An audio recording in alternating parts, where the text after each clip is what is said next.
À Fatima, c'est la voix d'une mère qui nous livra un message d'amour. La pénitence et une humble prière apporteront la paix promise un jour.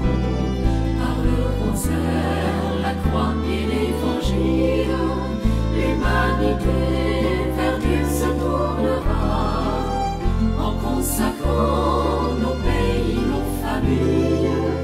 L'Immaculée un jour triomphera.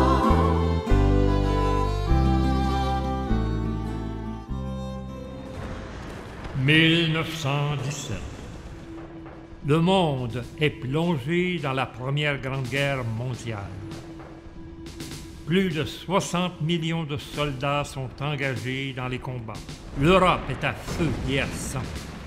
Des milliers de morts jonchent les champs de bataille. Les villes sont détruites. La souffrance, la terreur, la détresse règnent partout. C'est l'enfer sur terre.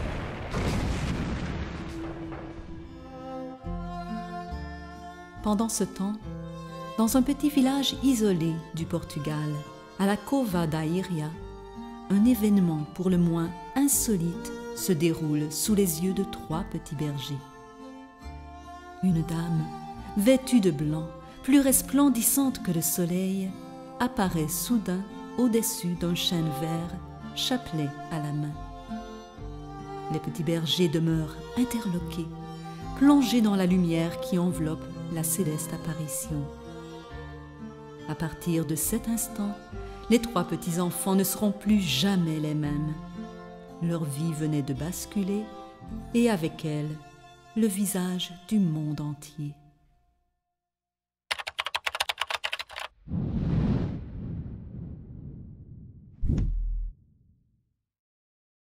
Loué soit Jésus-Christ. Et sa mère, la Vierge Marie, Ainsi soit-il. Bonjour, Monsieur Raymond. Bonjour et merci encore une fois de m'accueillir pour une nouvelle rencontre. Ah, mais j'en suis très heureuse, d'autant plus que je savais que nous n'avions pas fini de parler de Fatima. Et je me doutais que vos recherches allaient nous conduire encore plus loin. Et beaucoup plus loin, parce que dans l'entretien d'aujourd'hui, nous allons aborder plusieurs sujets très sensibles, qui tous sont reliés au grand message de Fatima et auquel viendra se joindre comme objet principal de cette rencontre les apparitions de la Vierge Marie qui se sont déroulées il y a 300 ans à Quito, en Équateur. Mais avant d'entrer dans le vif du sujet, je voudrais demander, et je le fais avec insistance, je voudrais demander à tous ceux qui regardent cette émission de la visionner en son entier et non pas seulement la survoler. Car ce que la Vierge Marie va nous révéler à travers ses messages est d'une extrême importance et ça doit être pris très au sérieux. Oui, ben, ce n'est pas pour rien que cette émission sera plus longue que les autres. Oui, c'est d'ailleurs pour faciliter son visionnement qu'on l'aura divisé en 6 parties. 6 parties qui pourront être regardées séparément. Donc, ce n'est pas nécessaire de les écouter d'un trait, mais il faut les regarder dans l'ordre.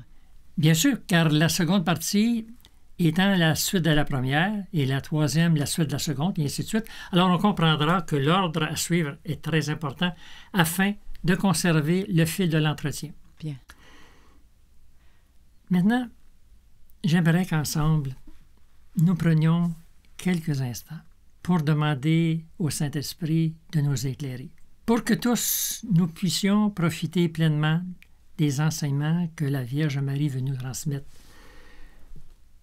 en ces temps de confusion et de grande purification, qui vont nous amener au triomphe des 2 saints cœurs de Jésus et de Marie.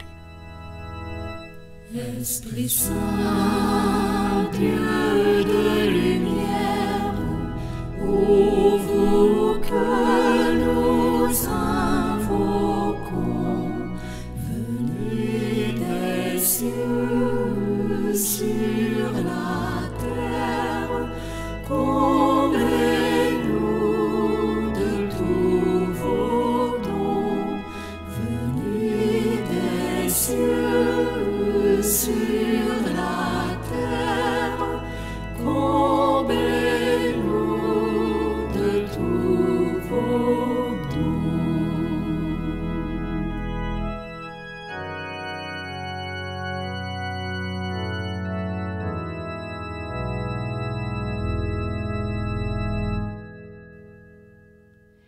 si je me réfère à votre introduction, je crois comprendre que vous allez nous faire tourner plusieurs pages du calendrier puisque nous devons remonter, au 17e siècle.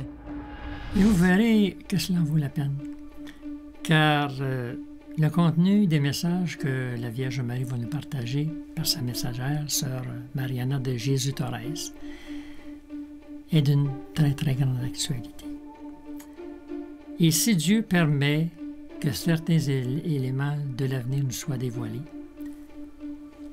vous savez que c'est d'ailleurs le rôle des prophéties, c'est parce qu'il veut nous accorder la force d'affronter avec foi et sérénité les événements annoncés quand ils se présenteront, puisque nous serons mieux préparés. Oui, et en même temps, ça prouve que tout est entre les mains de Dieu. Donc, il faut garder confiance et se rappeler que la peur ne vient pas de Dieu, mais du malin. Oui, vous avez totalement raison. Comme il faut comprendre que malgré les apparences qui pourraient nous sembler contraires, ce qui se pointe actuellement à l'horizon sera un très grand bienfait pour toute l'humanité. Car il ne faut jamais oublier une chose, Dieu se sert souvent de la maladie, de la souffrance, des épidémies et même des catastrophes pour ramener à lui les âmes rebelles, les ramener dans le droit chemin. D'autant plus que présentement, vous devez le voir, nous traversons une époque cruciale pour toute l'humanité. Une période au cours de laquelle nous verrons de graves événements se bousculer. Des événements qui auront de très sérieuses répercussions sur toute la planète. Autant dans le domaine politique, scientifique, économique, social, mais surtout religieux. Ah oui.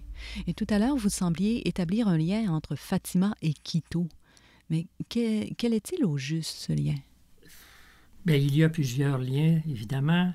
Le plus frappant est très certainement le contenu des messages, comme nous allons le voir tout au long de cet entretien. Mais il y a aussi la concordance. Une concordance, mais vraiment extraordinaire, entre l'époque où devront s'accomplir les prophéties de Quito et l'époque où devront se réaliser les prophéties de Fatima, comme celle de la Salette, d'Akita et de plusieurs autres. Voyez-vous, la plupart des prophéties qui ont été révélées à Quito devaient s'accomplir sur une période s'échelonnant de la fin du 19e siècle jusqu'au milieu du 20e. Bon. En ce qui concerne les prophéties de la Salette qui ont été données en 1846, et je souligne ici le 19 septembre parce que les apparitions ont duré seulement une journée. Mm-hmm. Alors, ces prophéties devaient se réaliser, comme l'ont souligné justement les deux voyants, Mélanie et Maximin. Elles devaient se réaliser vers le milieu du 20e siècle, tout comme celle donnée à Fatima. Alors que Notre-Dame dira à Lucie que le secret, celui qu'on appelle le troisième secret, devrait être révélé au plus tard en 1960. Alors, remarquons que dans ces trois apparitions, nous parlons toujours du 20e siècle. Mais oui. Évidemment, d'autres prophéties ont été confiées par le ciel au cours des derniers siècles. Et toujours, elles pointaient vers le 20e siècle. Incroyable, hein? Comme par exemple les prophéties qui ont été données à Saint Nilus. Saint Nilus? Pardon, mais c'est la première fois que j'entends parler de lui. Saint Nilus. Vous allez voir qu'on gagne à connaître ces prophéties qui, pour l'instant, pourraient se résumer par celle, une des prophéties qui dit qu'après l'année 1900 et le milieu du 20e siècle, toujours le 20e siècle, oui, les gens de ce temps-là deviendront méconnaissables. Oh. Méconnaissables. Non seulement physiquement, mais également dans leurs mœurs, leur comportement, leur vie spirituelle et dans leur quotidien. Et c'est tout dire.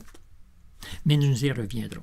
C'est étonnant quand même de voir de si vieilles prophéties qui ont quand même une grande similitude avec ce qu'on vit présentement et avec ce que la Vierge dit dans les autres apparitions. À coup sûr, cette concordance nous indique que nous sommes dans une période critique qu'on pourrait appeler la fin d'une époque. la fin des temps. Une concordance à laquelle je me permets d'ajouter ce que disait il y a quelque temps le cardinal Raymond Burke lors d'une entrevue concernant justement cette période dans laquelle nous sommes entrés. Il disait, face à tous les maux dans le sens de mal, face à tous les maux qui s'introduisent dans la vie de l'Église, et nous pourrions évidemment rajouter dans toute la société, il disait que nous étions dans ces temps annoncés, c'est-à-dire dans la fin des temps, mais sans donner plus de précision. Cependant, il ajoutera « Seul Dieu le Père connaît la date. » Donc, pas question de donner de date. Surtout pas. Il faut se méfier de ceux qui donnent des dates. Ce n'est jamais bon signe. Mais vous conviendrez comme moi qu'il n'est pas nécessaire d'avoir de date pour savoir que de graves événements sont à nos portes et qu'on doit se préparer. D'ailleurs, Padre Pio lui-même allait dans le même sens. Il faut se rappeler qu'en 1960, donc l'année où devait être révélé le troisième secret de Fatima, il confiait à Don Gabriel Amorth. Gabriel Amorth, c'est un célèbre exorciste qui était très connu à l'époque et qui a encore ses lettres de noblesse encore aujourd'hui dans notre monde. Il disait que dans très peu de temps, Satan arriverait à établir une fausse Église. Une fausse Église. Cette fausse Église qui d'ailleurs a été annoncée pour la fin des temps par plusieurs prophètes.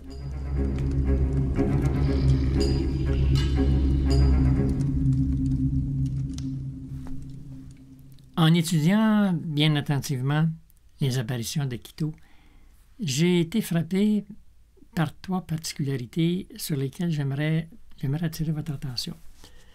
Tout d'abord, ces apparitions traitent d'un grand nombre de prophéties, environ 40. 40? Mais c'est énorme! Ça nous paraît énorme, mais je pense que ça montre que Dieu avait beaucoup de choses à nous dire. Oui, en effet. Et la seconde particularité réside dans le fait que la plupart de toutes ces prophéties concernent clairement notre époque. Et la troisième, c'est que ces prophéties sont en train de se réaliser en ce moment même sous nos yeux. Et nous ne semblons même pas en avoir conscience. Mais vous dites que ces prophéties concernent notre époque et d'un autre côté, ces messages visent le 19e et 20e siècle. Ça fait donc référence au siècle dernier. C'est vrai que nous sommes au 21e siècle, mais est-ce qu'on doit en conclure que tout ce qui a été prédit pour cette période est derrière nous, comme certains essaient de nous le faire croire? Bien, oui. Au contraire. Non. Quand on lit très attentivement les prophéties, que ce soit celles de Quito, de la Salette, de Fatima, ou celles qui ont été reçues par Saint Nilus, il faut comprendre que cela concerne non seulement les 19e et 20e siècles, mais également le nôtre, le 21e siècle. Ah oui?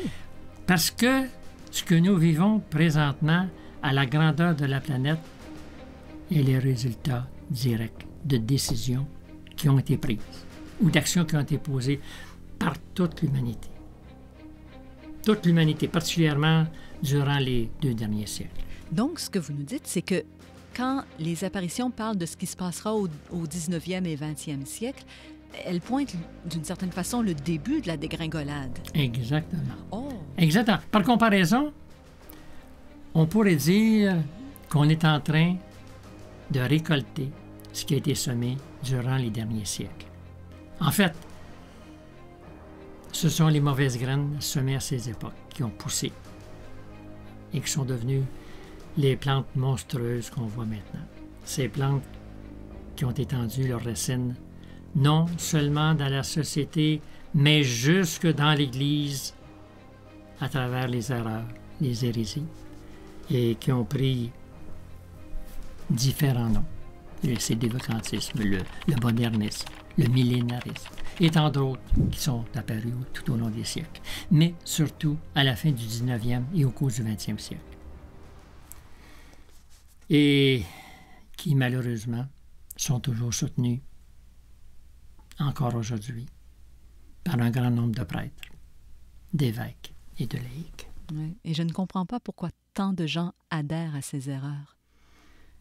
Remarquez que les initiateurs de ces mouvements se sont présentés aux différentes époques de l'histoire comme de grands défenseurs de l'Église. Une Église qu'il fallait rénover, moderniser, dépoussiérer. Oui, ou même abandonner dans certains cas. Ou même abandonner, souvent pour en fonder une autre. On a vu de grands penseurs enseigner, par exemple, que l'Église catholique n'a plus de vrai pape depuis la mort de Pie XII en 1958, juste avant le Concile Vatican II. Ce qui veut dire en clair que pour ces grands penseurs, tous les papes qui se sont succédés sur le siège de Pierre depuis cette époque seraient des usurpateurs, des faussaires. Le siège de Rome serait donc vacant, d'où le nom de sédévacantisme. Mais c'est trompeur parce qu'ils se disent catholiques. Oui, mais dans les faits, ils sont vraiment hérétiques. Et ils ne se gênent pas pour faire circuler leurs erreurs sur le web, l'Internet. Oh oui, et de façon très agressive. Et remarquez une chose. Pendant que les sédévacantistes accusent Rome de bafouer la tradition de l'Église, parce que c'est vraiment leur cheval de bataille, à l'opposé, remarquez bien, à l'opposé, les modernistes accusent cette même Église d'être trop conservatrice. C'est vrai, les tirs viennent de tous les côtés. Et malheureusement, c'est de cette façon que l'Église du Christ se fait massacrer.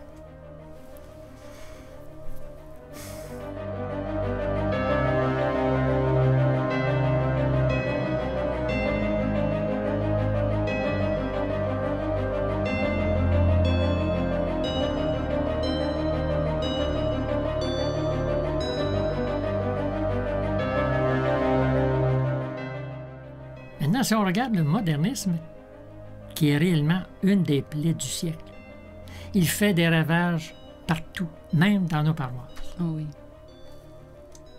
On nous enseigne, par exemple, que l'enfer est une invention des curés, qu'après la mort, tout le monde va au ciel, que le péché n'existe pas, que la messe est seulement un mémorial, un souvenir, un symbole. Oui.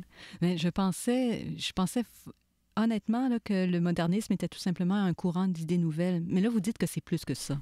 Oui, c'est une idéologie classée au nombre des hérésies du 20e siècle parce que ces erreurs attaquent des vérités fondamentales et même des dogmes de l'Église.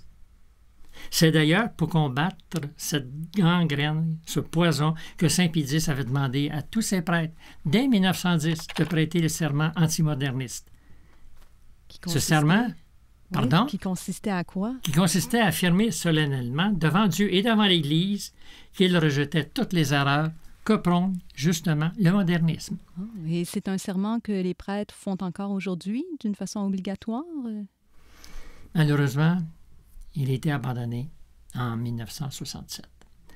Et ce n'est pas pour rien que la Vierge Marie est apparue à Akita en 1973 pour nous prévenir que nous courons le risque de l'arrivée prochaine d'un terrible schisme au sein de l'Église catholique.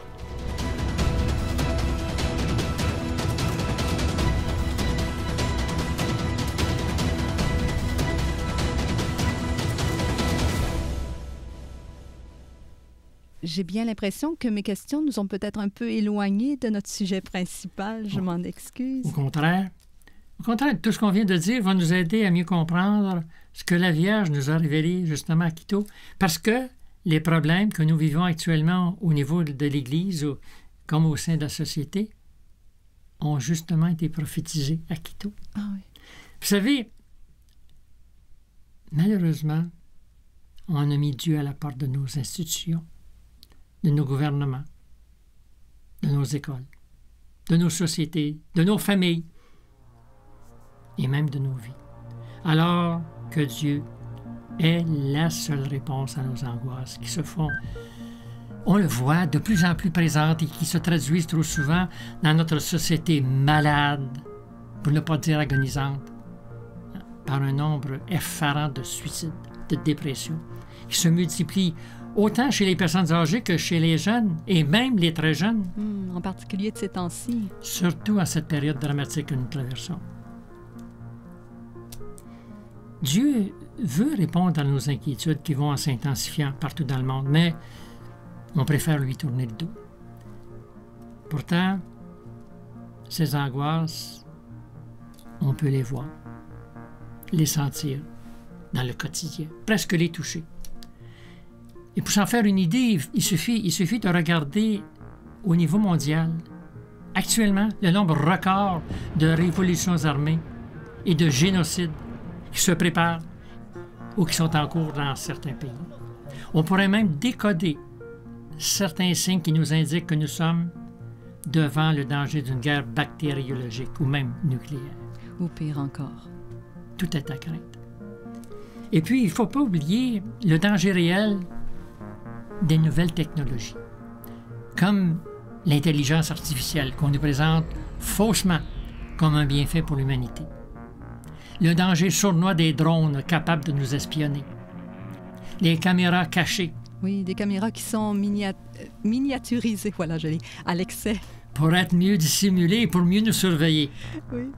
Et c'est sans parler de la 5G qui est déjà opérationnelle, comme le sera bientôt la 6G.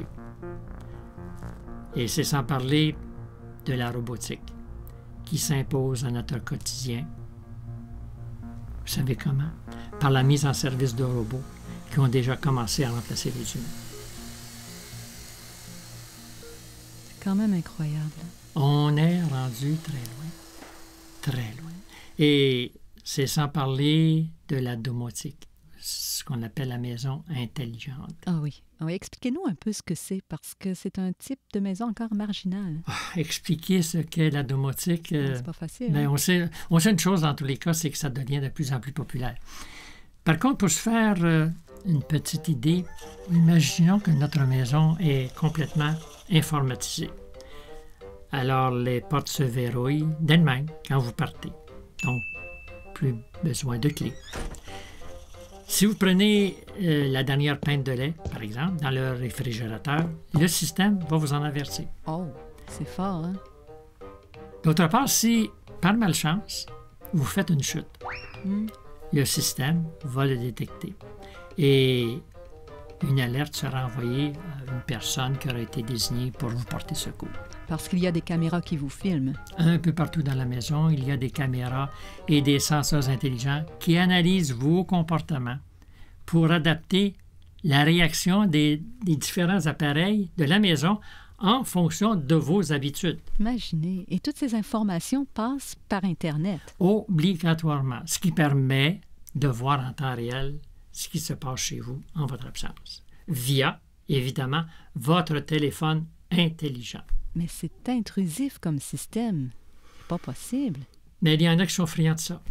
Pas possible. Et pourtant, comme je le disais, on s'expose à de grands dangers. De grands dangers. Écoutez, on n'a pas besoin d'un dessin pour comprendre que si, moi, je peux voir et contrôler ma maison à distance, d'autres peuvent le faire aussi. Ah, mais ça tombe sur le sens. Et à tous ces dangers réels qu'on vient de souligner, qui pour l'instant peuvent nous sembler anodins, et pour plusieurs un grand bienfait, il faut ajouter les catastrophes annoncées par plusieurs prophètes pour notre époque et qu'on ne voit pas venir.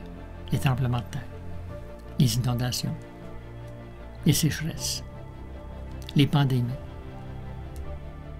les éruptions volcaniques.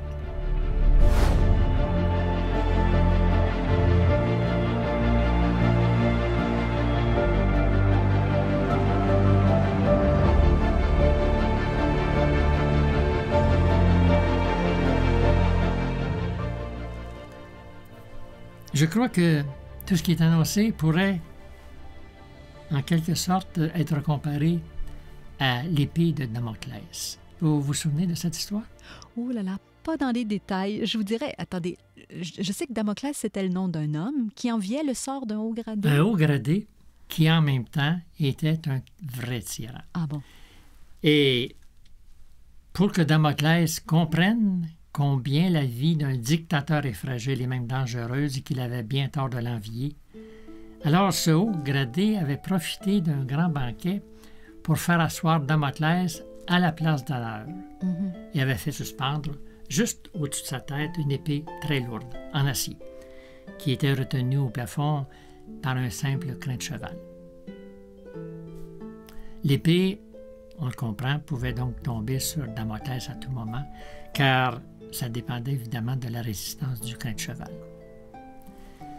Alors, c'est cette histoire qui me vient à l'esprit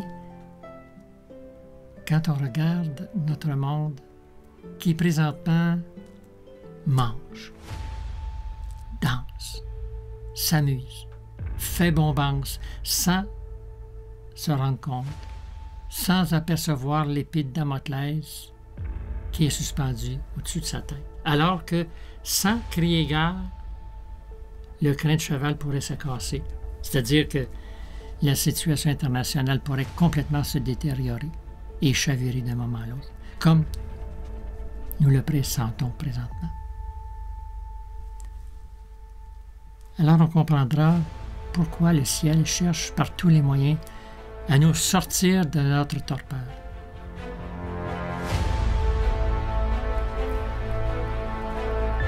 Depuis des siècles, Dieu nous parle par ses envoyés, surtout par la Vierge Marie, celle qu'on appelle la reine des prophètes. Et dont la cadence des apparitions au fil des années, surtout dans le dernier siècle, a été toujours en s'intensifiant, parce qu'il y a urgence.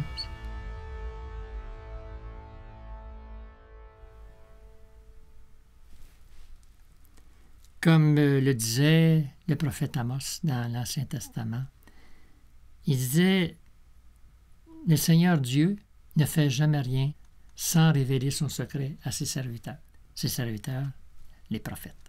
Il ne fait jamais rien, c'est-à-dire qu'il ne prend jamais personne par surprise, soit pour réprimander, soit pour punir.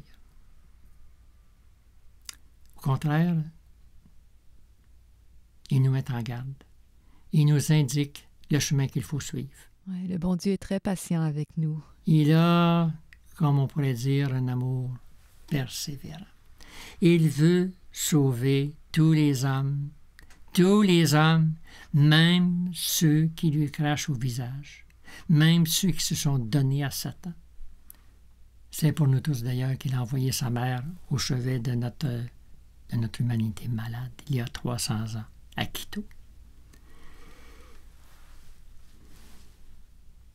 Alors c'est donc vers cette période de l'histoire qu'ensemble, nous allons maintenant nous diriger afin de bien comprendre ce que le ciel a voulu nous dire à travers les nombreuses révélations communiquées par la Vierge Marie à cette humble religieuse, Sœur Mariana de Jésus-Thorez. Des révélations qui, le moment venu, devait être transmise au monde entier. Il faut comprendre que ce moment venu est arrivé. C'est maintenant. C'est pour notre temps. Maintenant, êtes-vous en mesure de nous dire s'il y a une certitude que les messages de Quito viennent vraiment du ciel, puisque ça remonte quand même à plus de 300 ans? Et vous vous dites peut-être que les gens auraient pu trafiquer les messages pour les adapter à notre époque? Honnêtement, c'est une possibilité qui m'a traversé l'esprit. Et comme il y a de fortes chances que d'autres personnes aient envisagé cette même hypothèse, bien, il fallait donc aller aux sources. C'est pourquoi il est important de considérer toutes les avenues afin de faire un bon discernement. Et honnêtement, je peux vous assurer, d'entrée de jeu, qu'il ne fait aucun doute, avec toutes les informations recueillies, que ces messages viennent véritablement du ciel. Et sur quoi vous basez-vous pour ça? Pour commencer, très peu de personnes étaient au courant de l'existence de ces messages, jusqu'à ces dernières années, parce que le ciel avait demandé à la voyante, Sœur Mariana, que toutes les confidences qu'elle recevrait demeurent secrètes, jusqu'au moment choisi par le ciel où les prophéties seraient révélées. OK. Premièrement. De plus, et très providentiellement, un livre qui relate ces apparitions a été écrit par un prêtre, Père Pereira, un franciscain. Et vous savez quoi?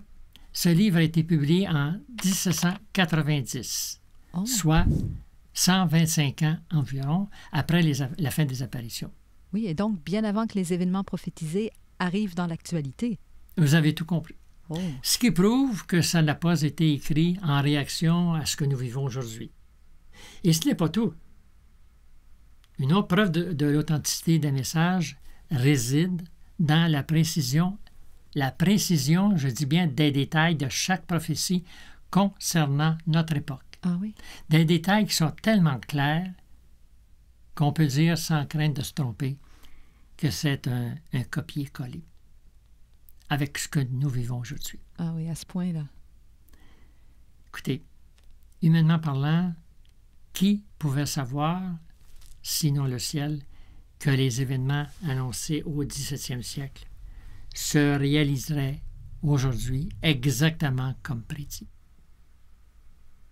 Même le père Pereira, qui a écrit le livre sur ces apparitions, n'aurait jamais pu inventer quelque chose d'aussi précis. Oui, c'est vrai. Maintenant, un autre point à souligner, c'est le fait que ces mêmes prophéties, écoutez bien, ces mêmes prophéties vont se retrouver plusieurs siècles plus tard dans l'une ou l'autre des grandes apparitions de notre époque. La Guadeloupe, Paris-le-Monial, La Salette, Kébéo, Akita, Fatima, Medjugorje et plusieurs autres. Et encore une fois, avant même que les apparitions de Quito ne soient connues du grand public.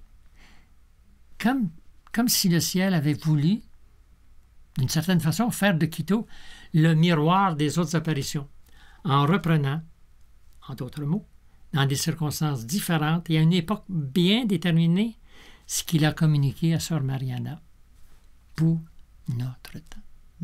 Ce n'est pas rien. Oh, j'oubliais, et parce qu'il y a un autre signe, et non le moindre, qui indique que ces révélations sont vraiment du ciel, c'est le sceau d'approbation que l'Église a mis sur la dévotion de Notre-Dame du Bon Succès, qui est le vocable sous lequel la Vierge Marie s'est fait connaître à Quito. Donc, ce sont des apparitions qui ont été approuvées par l'Église. Elles ont été approuvées dès 1611.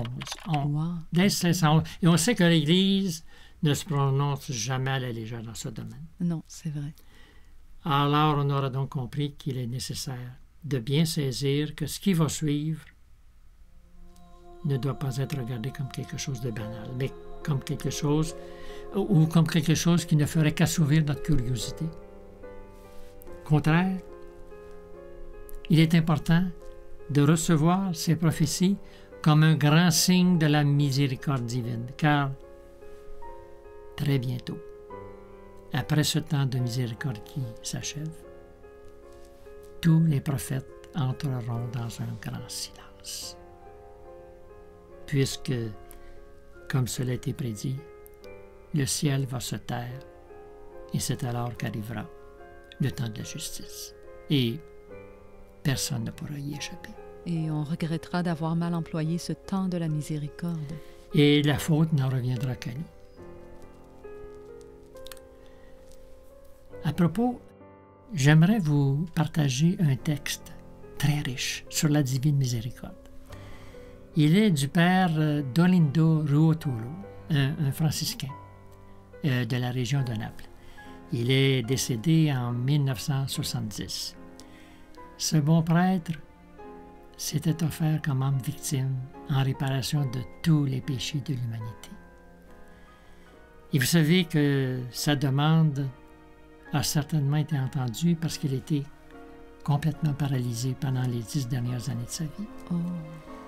Et on dit que, par humilité, il aimait à se faire appeler le petit vieillard de la Madone. Oh, c'est un nom sympathique. Oui, et il me semble que c'est un nom que j'aimerais bien porter. Mais vous savez que le petit vieillard de la Madone était contemporain, un grand ami de Padre Pio. Ah oui. Et que même avec sa vie cachée, on dit qu'il est considéré aujourd'hui comme un des grands prophètes du siècle dernier. D'ailleurs, son procès de béatification est présentement en cours. Alors, en 1921, donc il y a 100 ans, le père Dolindo reçoit de la Vierge Marie une prophétie. Parce qu'il en a reçu plusieurs. Mais celle-là, elle est réellement assez particulière. Elle lui explique, la Vierge, au Père, ce que signifie dans le langage de Dieu le mot miséricorde. Alors, c'est un enseignement merveilleux donné pour tous les temps et surtout pour le nôtre. Alors, écoutons bien attentivement, ce que la Vierge Marie confie au Père Dolindo. Mes enfants, que signifie pour vous la miséricorde? Cela ne veut pas dire simplement pardonner.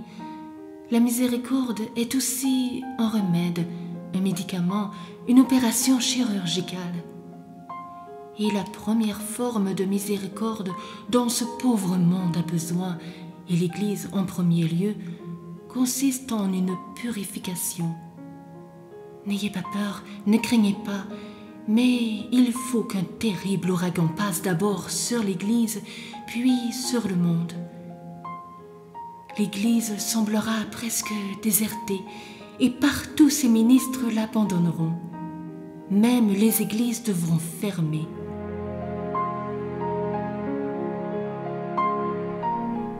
Vous avez bien entendu, même les églises devront fermer. Imaginez. Je suis certain que vous pensez la même chose que moi. Oui, sans doute. Qui n'a pas vu de ces enseignes trônant sur la devanture d'une église annonçant la nouvelle vocation de l'édifice qui autrefois était consacré à la prière et qui maintenant sert de salle de spectacle, de condo, de gymnase pour acrobates, de restaurant, de bureau d'affaires, de galerie d'art, de salle de bazar, je ne sais quoi encore. Oui, n'importe quoi sauf la prière. Et puis quand il est question de fermeture d'église, ça nous fait penser également au sort qu'on a fait subir ces derniers mois à nos lieux de culte, Oh, oui. qui réussissent à demeurer debout, mais encore pour combien de temps? Et en se soumettant à combien de règles? Imaginez. Imaginez pour la première fois dans toute l'histoire de l'Église, qui veut dire 2000 ans, toutes nos églises de par le monde ont vu leurs portes se fermer pendant la supposée pandémie, comme pour dire à Dieu, on n'a pas besoin de toi. On est capable de régler nos problèmes tout seul. Ça va bien aller, mais sans toi. Ça va bien aller. Ça va bien aller. Alors écoutons ce que la Vierge Marie dit au Père Dolindo. Jésus a voulu régner en répandant son amour, et si souvent ils l'ont empêché. Par conséquent, il dispersera tout ce qui ne lui appartient pas et frappera ses ministres afin que, privé de tout soutien humain, il puisse vivre en lui seul et pour lui. Voilà ce qu'est la vraie miséricorde, et je n'empêcherai pas ce qui semblera être un terrible revers, mais qui en réalité sera un grand bien, car je suis la mère de la miséricorde.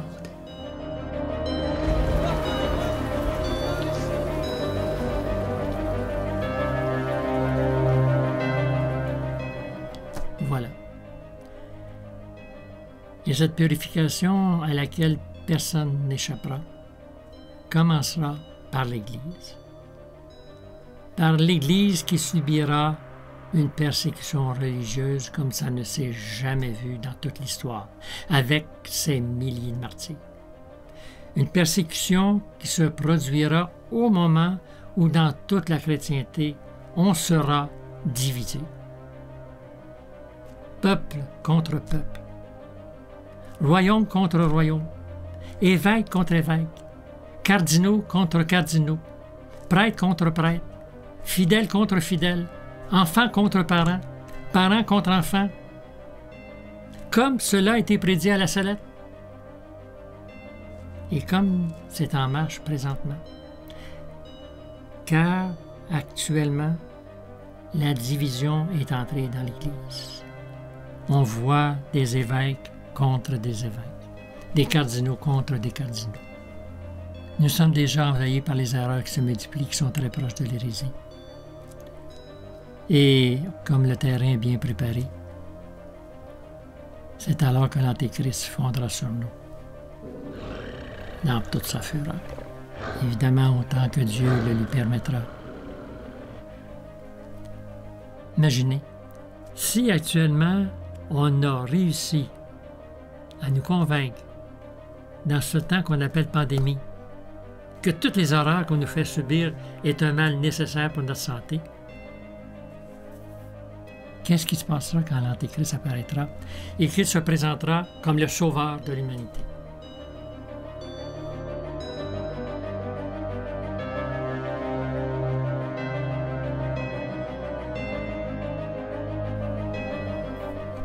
Bien sûr, l'enfer ne gagnera jamais la guerre, car il faut savoir une chose, au moment où pour l'humanité tout semblera perdu, le péché, l'iniquité se brisera. Et pour employer une comparaison, elle se dévorera comme dans une implosion. Et alors, le Christ établira son règne sur les ruines de Babylone, celle qu'on appelle la grande prostituée, c'est-à-dire la terre de péché, qui aurait été purifiée par le feu.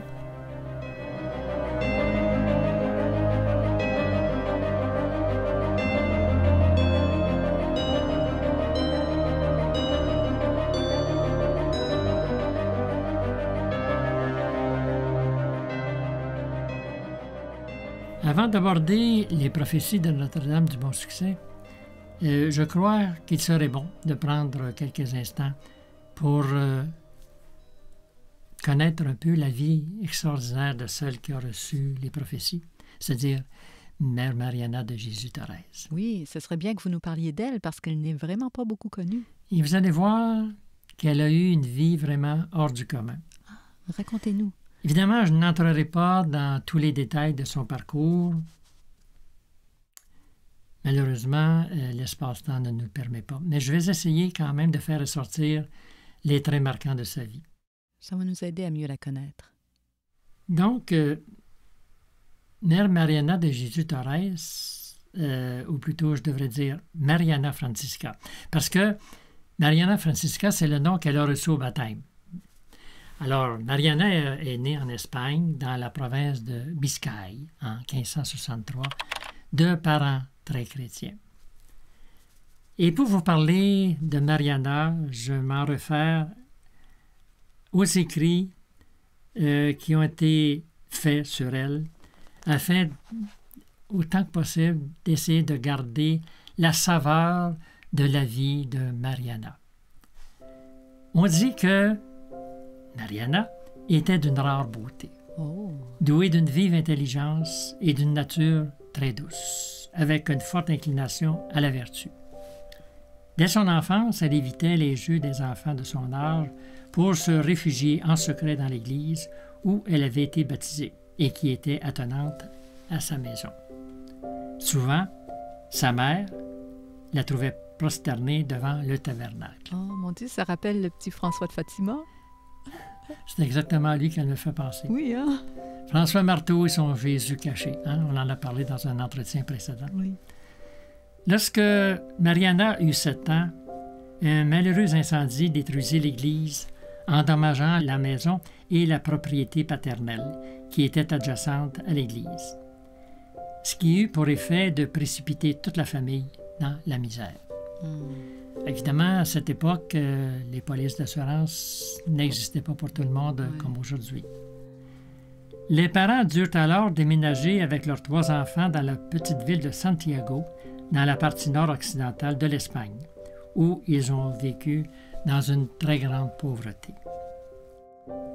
À 9 ans, Mariana fit sa première communion Et à cette occasion, Notre-Dame lui apparut pour la première fois en lui révélant qu'elle serait religieuse dans la communauté des Sœurs de l'Immaculée Conception et qu'elle irait dans le Nouveau Monde, mais sans lui indiquer l'endroit précis. 4 ans plus tard, alors qu'elle venait d'avoir ses 13 ans, elle quitte l'Espagne par bateau en compagnie de 5 religieuses, dont sa tante, elle aussi religieuse. Elles avaient été choisies pour fonder une branche de la communauté à San Francisco de Quito, en Équateur. Mais voilà qu'au cours de la traversée, alors qu'elles sont en plein océan, le ciel s'obscurcit et un ouragan d'une violence inouïe se déchaîne.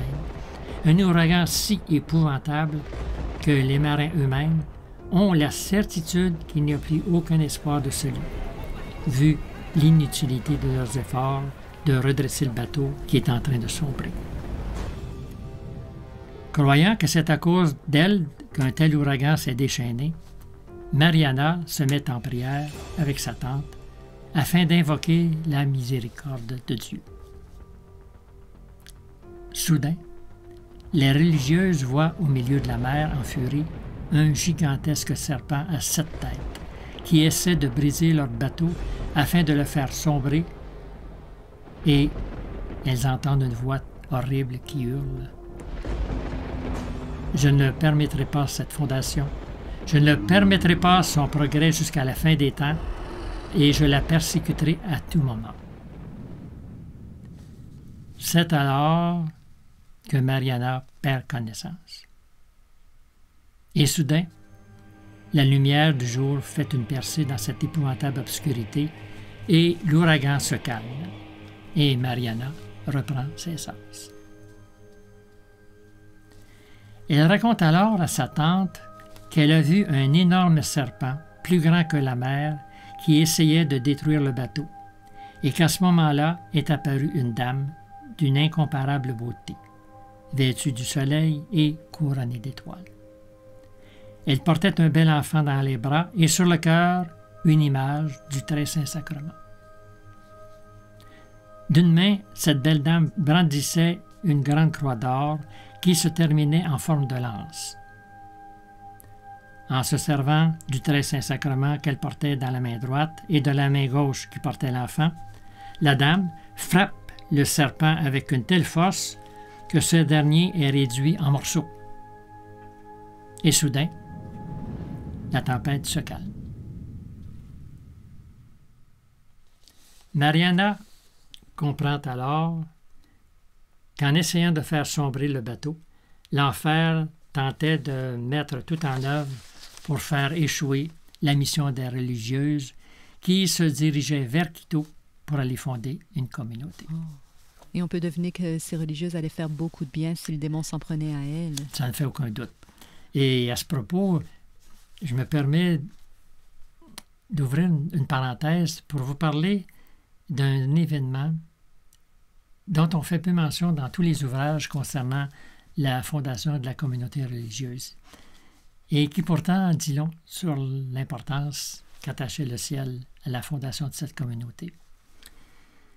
On raconte que Marie-Madeleine de Saint-Jean, c'est le nom d'une des 5 fondatrices, cette religieuse reçoit un jour la visite de Saint-Jean, l'apôtre Saint-Jean, celui que Jésus aimait, qui lui apparaît et qui lui révèle qu'à la dernière scène, donc le jeudi saint, lorsqu'il reposa sa tête sur le divin cœur de Jésus, notre Seigneur lui confia plusieurs secrets. Et l'un d'eux concernait la fondation du couvent de l'Immaculée Conception de Quito. Ah oui. Qui devait servir d'exutoire, c'est-à-dire qui devait servir de moyen pour apaiser la colère divine par la prière et la réparation.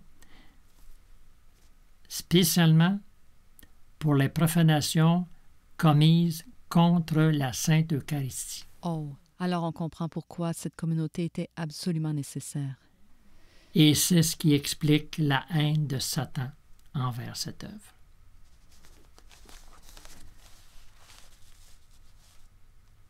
après cette longue aventure en mer, parce qu'à cette époque, il faut comprendre que les voyages par bateau pouvaient durer plusieurs mois. Donc, après ce voyage en mer, les religieuses arrivent enfin à destination. Et c'est dans ce nouveau pays que la jeune Mariana s'épanouira et connaîtra une vie spirituelle intense, qui sera comme une grande préparation à sa mission.